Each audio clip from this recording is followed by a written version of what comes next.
con esta información terminamos nuestro recorrido y más bien una reconexión con las realidades que vive el mundo de Guatemala. A esta hora, así las cosas. Soy Juan José Ríos. Viene ya el análisis y por supuesto nosotros nos vemos mañana siempre a la misma hora. Mientras tanto, feliz inicio de semana. Hasta la próxima. Buenas noches, bienvenidos a la entrevista a las 8:45, domingo en vivo, junto a Cristian Castillo vamos a realizar el análisis. Cristian, buenas noches, un gusto. Don Mariano, buenas noches. ¿Cómo le va? ¿Ya lo vacunaron? Todavía no. Ah, pero ya está dentro del rango. Ya estoy dentro del rango, Ya ya se me inscribió. inscribí, Bueno. yo esperaré. Esperando cuando le llegue el mensajito. Por supuesto, yo creo que eso es lo que corresponde, nada de saltarse, nada de pedir privilegios. Muy bien. Y viviendas, para eso hay un sistema y si todos colaboramos va a funcionar mejor de lo que está ahorita. Eso está muy bien, don Mariano. ¿Estamos? Totalmente. Bien, hoy por la noche vamos a hablar de vacunas, vamos a hablar de la situación de la red hospitalaria, en fin, de todos estos temas que nos tiene aquí en Guatemala preocupados y sobre todo con cierto nivel de envidia, de la envidia sana de ver que alrededor de nosotros, otros países van mucho más adelantados, supieron hacer mejor las cosas y bueno, los resultados ahí se ven. Tendremos esta noche al doctor Francisco José Coma, viceministro de Salud Pública y Asistencia Social, responsable de hospitales, pero también nos anuncian de que vamos a tener la oportunidad de hablar con la ministra de Salud, la doctora Amelia Flores.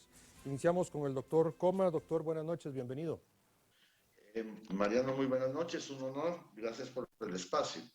A usted muy amable, doctor, por tomar nuestra invitación hoy domingo por la noche. Cuéntenos, últimos días se han disparado los números, hay personas que muestran preocupación, el tema de un muy mal manejo de inventarios por parte de los hospitales, algo que no podemos negar. Cuéntenos cuál es la situación hoy. Bueno, gracias por el espacio. Vean, la situación ha sido una situación bien complicada desde hace aproximadamente principios de junio, podríamos decir. Específicamente empezamos a notar un crecimiento significativo en el número de casos. Estuvimos trabajando siempre en los procesos de abastecimiento con el objetivo de poder cubrir necesidades. Y la semana pasada empezamos con un volumen de casos muy importante, sobre todo de pacientes gravemente enfermos.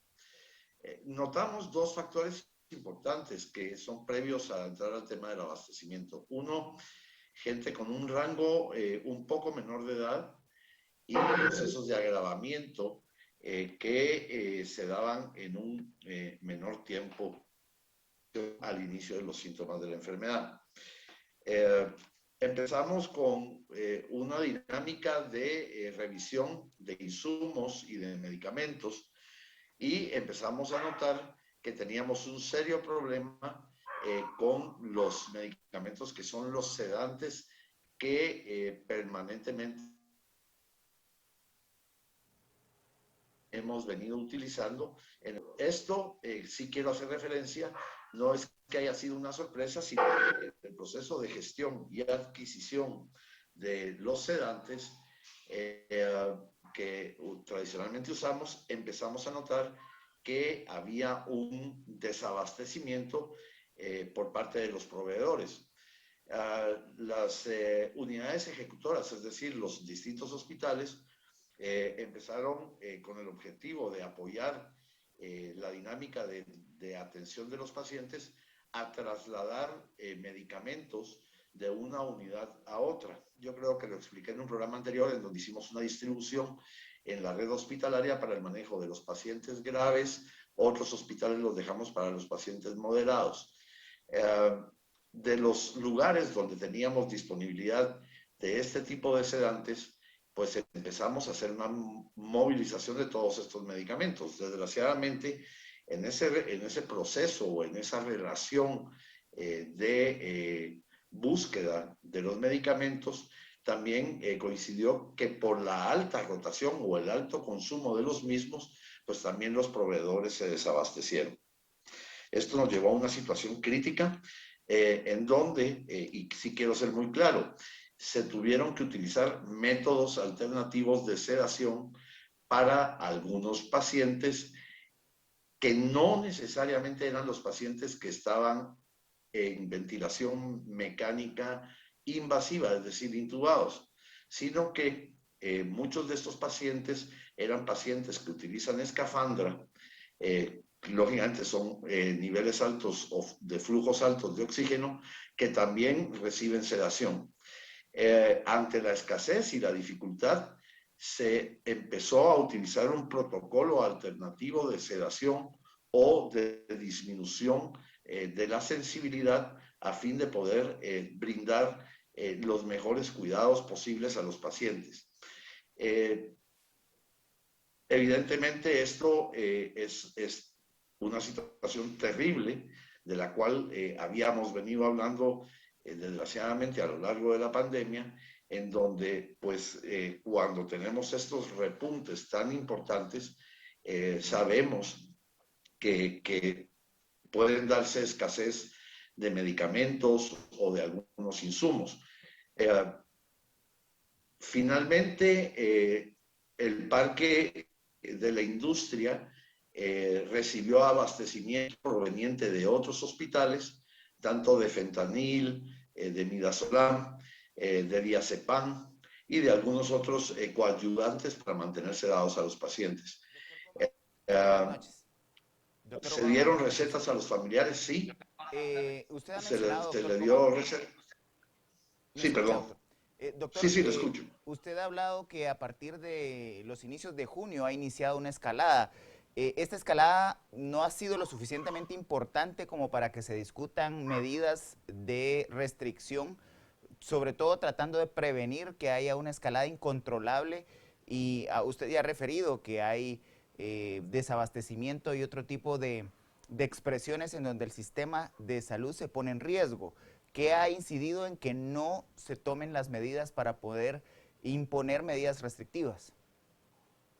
Vea, yo creo que este es un tema que va de la mano en dos grandes aspectos. Uno, el que tiene que ver con el hecho de mantener a un país abierto con el objeto de que la economía fluya, y el otro en el que de una manera u otra no llegamos a pensar que la semana pasada fuéramos a tener un desborde tan grande de casos.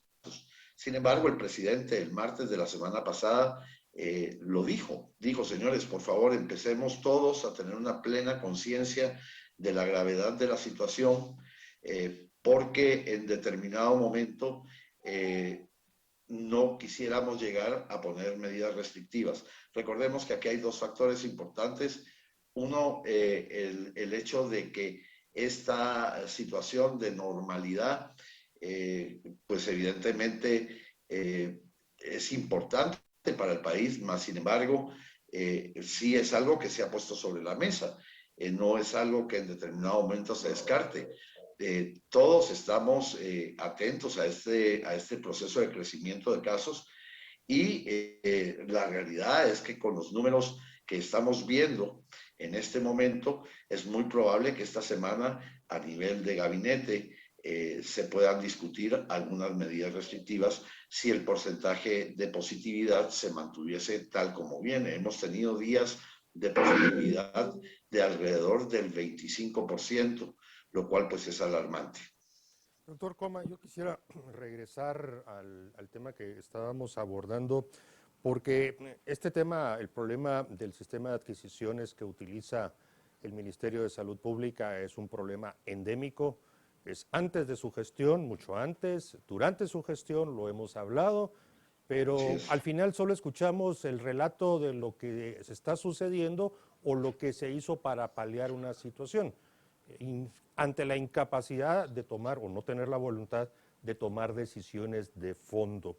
¿Por qué es esto? Porque el tema del manejo de inventarios, de la forma en que se adquieren, insisto, no es de ahorita, no es por la pandemia. Siguen manejando exactamente los mismos parámetros, y cuando hay opciones que se le ponen al ministerio, pues sencillamente las desecha. Sí, vea, Mariano, tiene razón. El Sistema Nacional de Salud cuenta con un sistema que fue diseñado de una forma en donde lo que busca es tratar de apegarse a una serie de procesos que lo hacen sumamente burocrático. Durante el proceso de la pandemia probablemente se dieron algunos mecanismos que facilitaban durante el estado de calamidad procesos un poco más ágiles en las adquisiciones de medicamentos, de insumos, de pruebas. Pero en este momento no estamos en un estado de calamidad. Entonces, esa ventana, digamos, para abordar esas compras en forma más ágil se cerró. Yo creo que una discusión a futuro para el ministerio o para las entidades relacionadas con compras de esta naturaleza tiene que ponerse sobre la mesa, porque efectivamente sabemos que los procesos son muy, muy enredados. Por ejemplo, se levanta un evento para la adquisición de, voy a decir un producto, diazepam, pero resulta ser que el evento pide 100.000 ampollas y el proveedor que en determinado momento está con la posibilidad de participar en el evento solo tiene la disponibilidad de 25.000. Esto hace que los eventos de una forma u otra se caigan. Y se tiene que recurrir a los procesos de compra directa, pero desgraciadamente, y esto lo quiero señalar también, los procesos de compra directa solo nos permiten una compra por producto de 90.000 quetzales.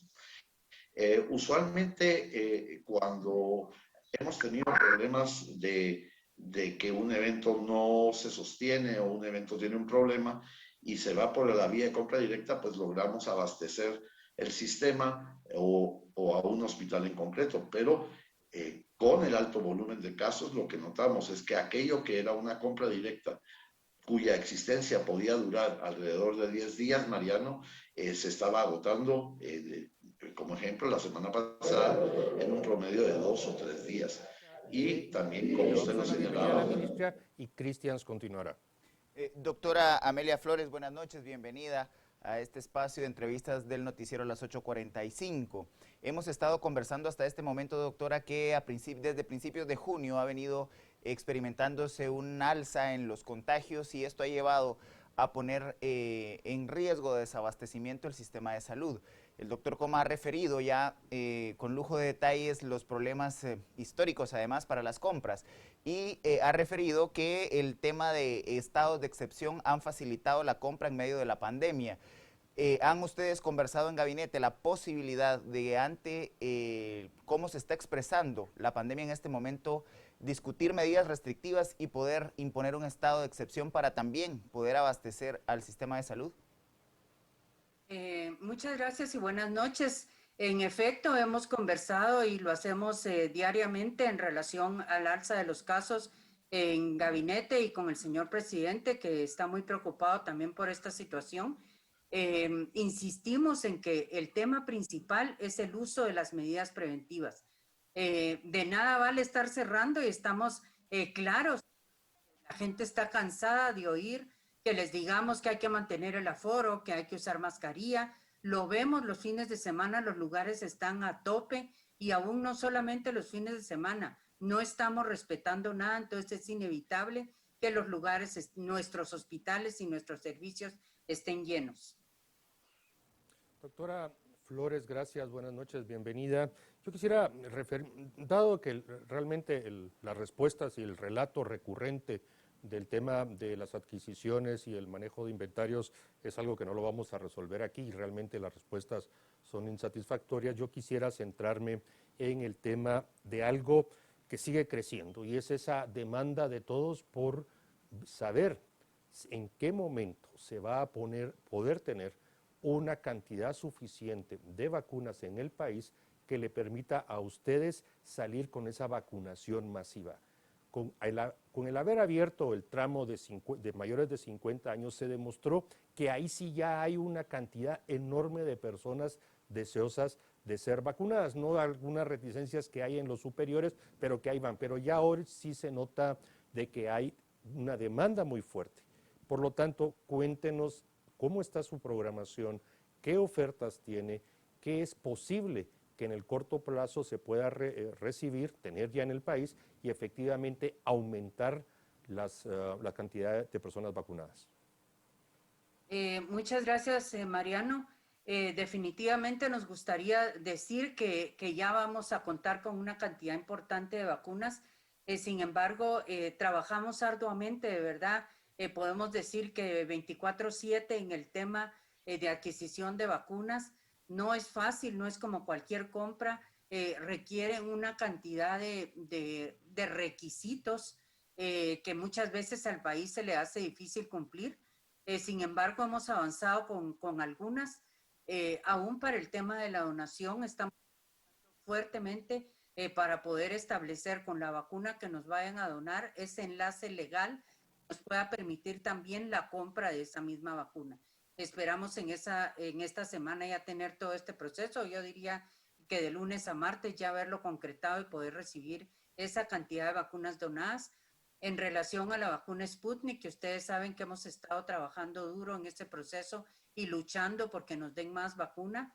Estamos por recibir el día martes, creo que tengo la fecha exacta que el día martes va a ser una cantidad similar a la que hemos tenido. Sin embargo, ellos ofrecieron el día viernes que tuve la conversación con ellos, que en esta misma semana vamos a recibir otra cantidad más importante. La verdad es que hemos tenido un desgaste importante con ellos, hemos discutido muchísimo el tema del abastecimiento y ellos han aceptado con mucha pena la falta de producción que han tenido, la demanda y que nos van a cumplir. En eso estamos y manejando muchas alternativas que tenemos en la mesa.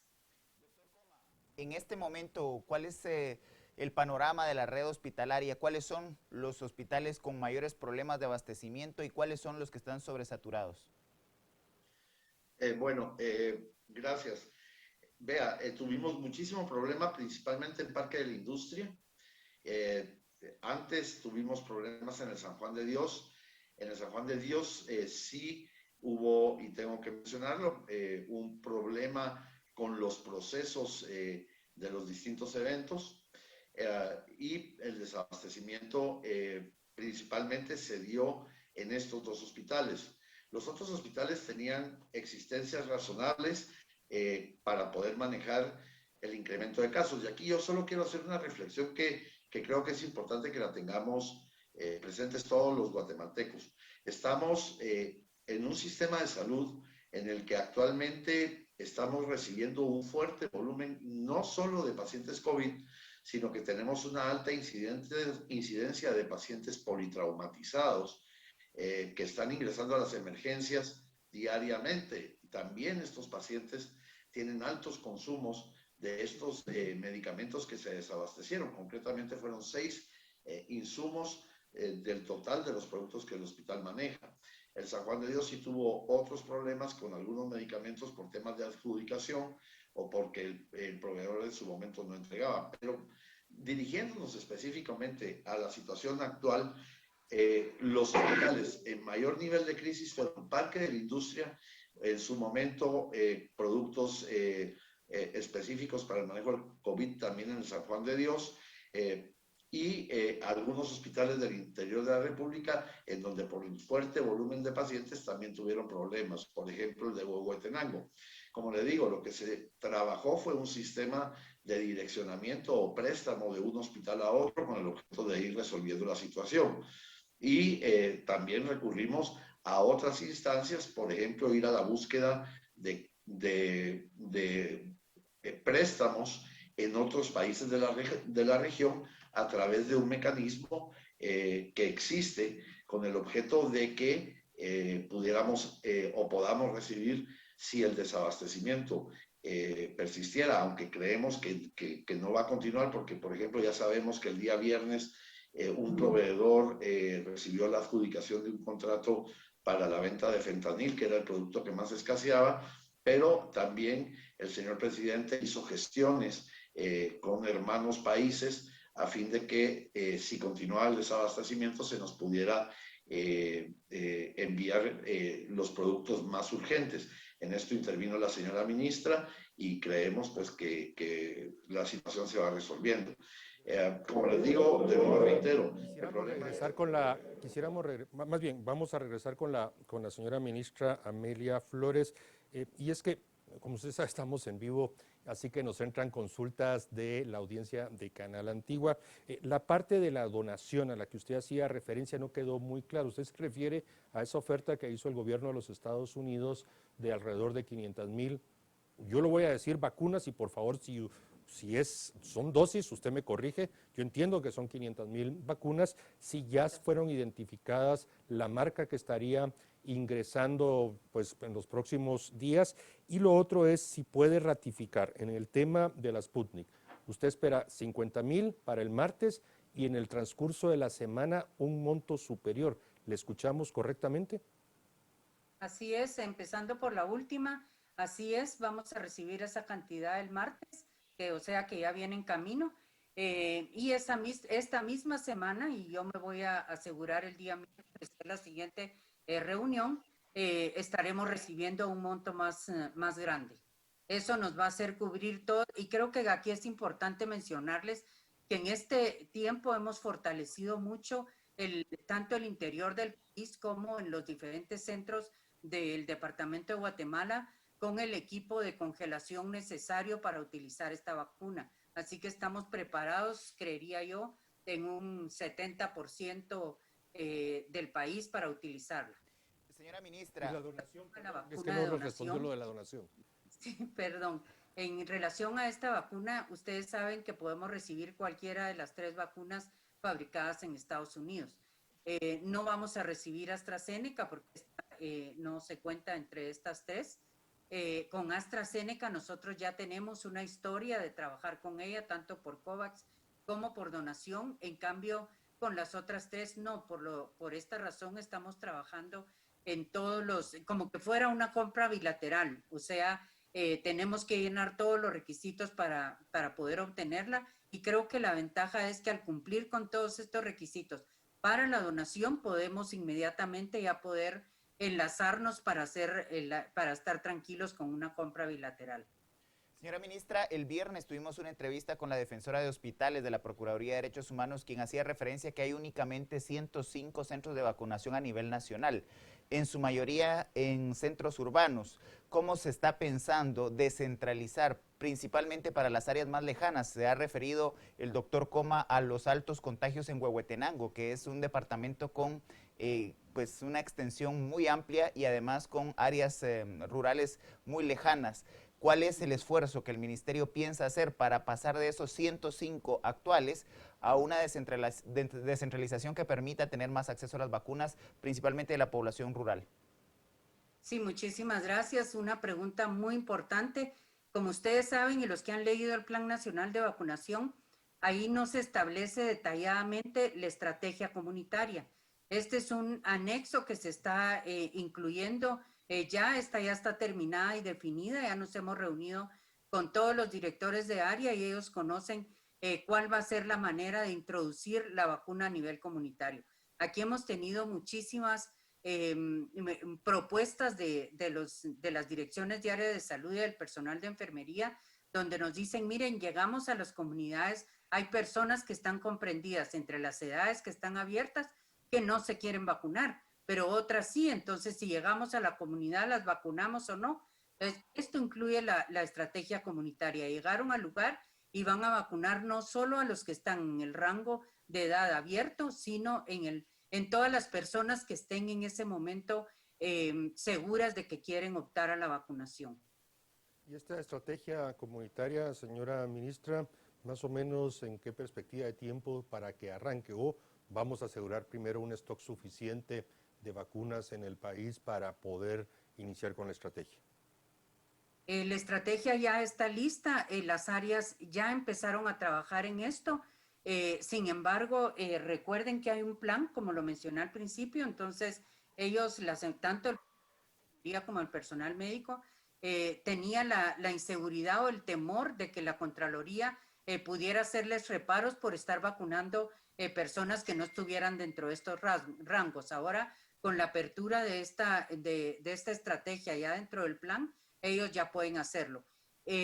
Recuerden que a nivel comunitario vamos a estar utilizando las vacunas que sean manejables para estas áreas, ¿verdad? O sea, la vacuna Sputnik necesita una congelación que no pueden manejarla ellos. Es por eso que se está manejando en estos lugares la de AstraZeneca principalmente.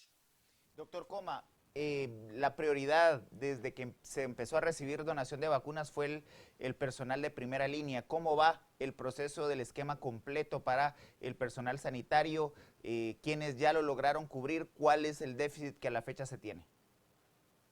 Bueno, en relación a personal sanitario, podemos decir con satisfacción que todo el personal ya cumplió su segunda dosis. Y específicamente en este momento se está continuando vacunando a todas aquellas personas que pertenecían a la primera etapa o primera fase de vacunación. Pero desde la perspectiva hospitalaria, todo el personal que trabaja o labora en todos los hospitales de la red nacional, incluso hospitales privados y algunas otras entidades, ya tienen sus 2 dosis completas. Doctor Coma, las preguntas continúan llegando y hay preocupación con el tema del abastecimiento. Ustedes en algún momento, al final es una decisión administrativa, hay que decirlo así, de centralizar la lista básica de medicamentos y material médico quirúrgico contra la COVID y dejar que sean las diferentes 82 diferentes unidades ejecutoras las que estén comprando dispersas y generando tanta corrupción que sabemos que ocurre, y centralizar esa lista básica para efectivamente tener un mejor manejo de la administración de esa lista básica de medicamentos y de material médico para el tema de la COVID? Efectivamente, licenciado Rayo, sí, y de hecho se ha hecho, es decir, es algo que no es nuevo para el ministerio. Como les digo, el marco del estado de calamidad nos permitía trabajar mucho más, de una forma mucho más fluida. Actualmente también existen mecanismos de compra directa al extranjero cuando un producto se desabastece. Y desde la semana pasada iniciamos todo este trabajo. Es decir, estamos abordando todas las vías posibles con el objeto de cubrir, digamos, estos desabastecimientos locales. Pero también es cierto que hemos ido buscando las respuestas posibles, no solo a través de las compras, sino también de adquisiciones paralelas, como les mencionaba, la búsqueda de préstamos en otros países o el hecho de que los mismos proveedores ya están informando que tienen abastecimiento de productos. Desgraciadamente tenemos, como lo digo, que convivir en una situación en donde tenemos dos ámbitos, pacientes derivados de accidentes más un crecimiento de casos COVID. Esto lo que obliga es a reajustar los inventarios que se tenían destinados, y también ese trabajo ya fue efectuado. Desde el Viceministerio Administrativo se han iniciado todos los procesos para ir a la búsqueda también de compras internacionales que nos permitan tener estos procesos más ágiles, licenciado Ray. Doctora Flores, ¿hay posibilidades de una vacunación cruzada? Es decir, si hubiese desabastecimiento de alguna de las vacunas que se están administrando para la segunda dosis, ¿se puede administrar otra vacuna que se tenga a disposición en el momento en el que ya sea necesario completar el esquema para las personas que ya han recibido la primera dosis? Sí, en efecto, estamos trabajando en eso. Ya hay estudios en otros países como Canadá, Gran Bretaña y otros que lo están haciendo. Hay personas que han venido con su primera dosis de otro país en donde les han recomendado que pueden vacunarse también con otra marca de vacuna. Estamos trabajando en eso. Hemos ya emitido una solicitud de dictamen de la CONAPI, que es la Comisión Nacional de Vacunas en el país, que cuenta con expertos que hacen todos los análisis y estudios para poder determinar eso, y en eso trabajamos. Doctora, con todo respeto en relación a la CONAPI, usted mejor que yo sabe de que CONAPI no está emitiendo las cosas, se está llevando mucho tiempo, no ha actualizado una serie de documentos básicos y fundamentales para que no solo la ciudadanía, sino también otros investigadores, otros analistas puedan consultar qué están emitiendo. El último documento, y por favor nuevamente usted me corrige, es de febrero. No hay nada actualizado. ¿Por qué es eso, doctora? ¿Por qué no permiten, la CONAPI no resuelve, no emite, no comparte para darle tranquilidad también, insisto, a la ciudadanía y poder apoyar las gestiones que ustedes hacen. Lamentablemente no se tiene eso a disposición. Sí, muchas gracias. Fíjese que la CONAPI ha trabajado y ha estado con nosotros en diversas reuniones y están muy abiertos a trabajar conjuntamente con nosotros y sí han respondido con cierta celeridad a nuestros temas. Este es un tema urgente que ellos están revisando en este momento y saben que es urgente para el país. Además, han ofrecido estar trabajando aún en los procesos de comunicación a la población, porque es importante que expertos puedan también emitir opinión en relación a la vacunación a toda la población. Doctor Coma, hay claridad en el hecho de que hay resistencia absoluta a tratar de imponer medidas restrictivas para poder contener la escalada que estamos teniendo de contagios. Usted ha referido que hay un perfil diferenciado en los nuevos contagiados, jóvenes principalmente. ¿Cuáles son las áreas en que sí debiesen aplicarse medidas más allá de las profilácticas para evitar que los jóvenes sigan pues desatendiendo no solo la prevención, sino que además sigan reproduciendo y llevando el contagio de la COVID-19 en su ambiente? A ver, tal vez quisiera decir, yo creo que no hay una resistencia absoluta a no poner medidas restrictivas. Como lo dijo la señora ministra, se ha discutido mucho a nivel de gabinete, con el señor presidente también, y lo que no quisiéramos es llegar a esto. Ahora, sí, miren, si en caso de darse restricciones, yo creo que las más importantes son las que tienen que ver con el expendio de bebidas alcohólicas. Habría que limitar esos horarios, porque desgraciadamente sí, lo que estamos viendo es muchísima gente llegando a emergencias después de accidentes y muchos de ellos son personas que han bebido grandes cantidades de licor. También, evidentemente, tenemos la problemática que es de las grandes reuniones, el aforo, como lo decía la señora ministra, dejó en determinado momento de respetarse.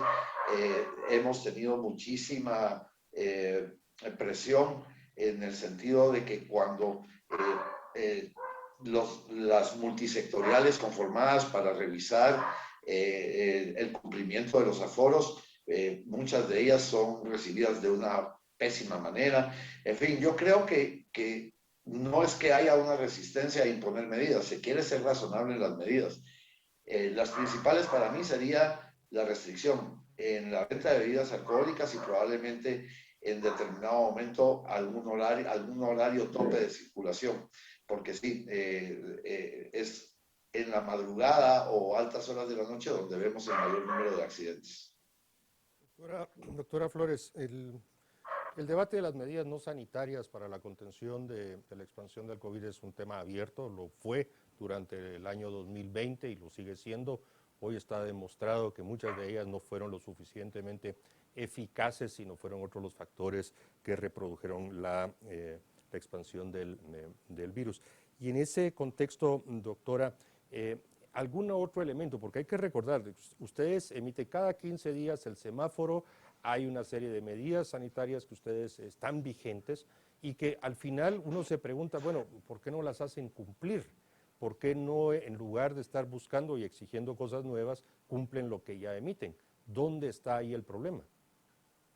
Sí, muchas gracias. En efecto, usted lo mencionó. El semáforo hoy nos marca un aumento en departamentos y de municipios en rojo, también en amarillo y una disminución de los amarillos y un aumento también de los anaranjados. Creo que definitivamente el tema de la prevención es importantísimo. No podemos dejarlo de lado. ¿Qué podemos decir en este contexto? Que si seguimos permitiendo que no se respete el aforo, principalmente en las reuniones grandes, en las fiestas, vamos a seguir teniendo esta cantidad de contagios y muchos más. Yo sigo pensando y creyendo en la responsabilidad de la población.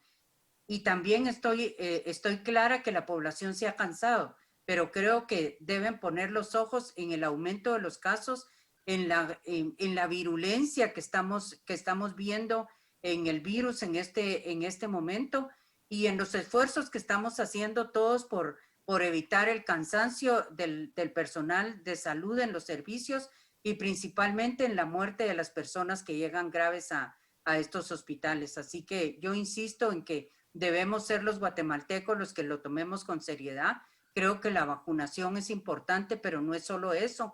No podemos pensar que si ya nos vacunamos vamos a dejar de utilizar las medidas de prevención porque tenemos que tener vacunado a un gran número de la población aún para eso. Señora ministra, ante las dificultades de la empresa que provee la Sputnik V, ¿han contemplado en el ministerio rescindir el contrato y poder buscar una negociación con otro productor de alguna de las otras vacunas autorizadas?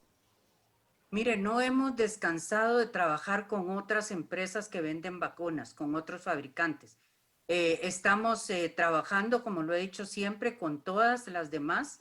Sin embargo, hasta el momento nos hacen falta algunos temas legales que estamos afinando para poder adquirir otras vacunas. Sin embargo, no está la puerta cerrada y ustedes, lamentablemente, no puedo decir con quiénes y en qué paso estamos, pero lo tenemos. Y de igual manera hemos hablado duramente con el fondo ruso, haciéndole ver que nuestra preocupación es que la vacuna no llega, que está llegando poco. Igual hay países que han invertido muchísimo y que tampoco, como México, que tampoco ha recibido una gran cantidad y eso no es consuelo, pero creo que tienen dificultades. Y también lo hemos pensado en todos los temas, pero tampoco vamos a rescindir un contrato y quedarnos totalmente sin vacunas. Muy concreto para finalizar esta entrevista y agradecerle a ambos, al señor viceministro y a usted, ministra. Ministra, ese acuerdo ministerial sobre la responsabilidad civil por casos de reacciones adversas serias, ¿va a ser elevado a acuerdo gubernativo para ver si es suficiente para las farmacéuticas o van a tener que llegar al Congreso? Muy concreto, por favor. Gracias. Es un trabajo que se realizó fuertemente y con muchísimas horas de trabajo el día viernes y aún no se ha llegado a un consenso. Esperamos que mañana se llegue porque hay temas que son puramente de Congreso y yo creo que eso es lo que hay que revisar. Así que creo que eso es lo que quiero decir. Si eso lo tuviéramos en este momento, ya podríamos libremente comprar otro tipo de vacunas. Bien, agradecemos a la ministra de Salud Pública y Asistencia Social, la doctora Amelia Flores, al señor viceministro también del ministerio, responsable de hospitales, el doctor Coma. A ambos buenas noches, gracias por atendernos. Muchas gracias. Pues Cristian, la señora ministra dejó el tema para poder lograr suspender el Sputnik y poder comprar otro. Y es ese tema de la responsabilidad civil de las farmacéuticas por reacciones adversas serias. Veremos cómo esto desenlaza y sobre todo si hay disposición en el Congreso de la República a poder apoyar una eventual llegada, pero además las fuerzas políticas pero ahí ese es el tema. Bien, agradecemos que nos hayan acompañado. Tengan una buena noche. Hasta la próxima.